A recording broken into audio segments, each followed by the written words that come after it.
Images of violence during Hong Kong's key social movements were front and center at an exhibition commemorating a national security milestone. In a time tunnel, the words "Never Forget." A slogan elsewhere calls national security the bedrock of China's rejuvenation. Beijing imposed national security legislation outlawing secession, subversion, terrorism and foreign interference on Hong Kong following widespread anti-government protests.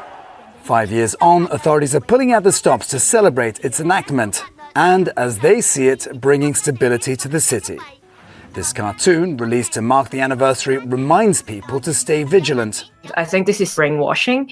Carmen Lau is a former district councillor elected during the 2019 protests who was forced to resign and subsequently fled to the UK. She says national security is being stretched to cover all corners of society.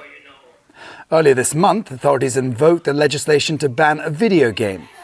They say Reversed Front Bonfire advocates armed revolution and warn people not to download the title.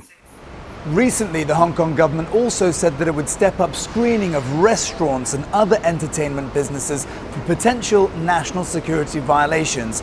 Offenders risk losing their licenses to operate. Exiled campaigners have also come under increasing pressure.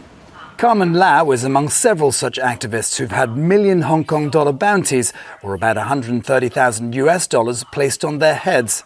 She says her relatives in Hong Kong and neighbours in the UK have faced harassment. The government's trying to restore its reputation in the international community by silencing their people from within. Tightened control and the targeting of dissenters comes as the rivalry between Washington and Beijing intensifies. The US and UK have hit out at China over Hong Kong and say it's destroyed the city's constitutional order and autonomy. Some experts say the criticism may be encouraging the government to take a harder line. It has damaged these things, that's for sure.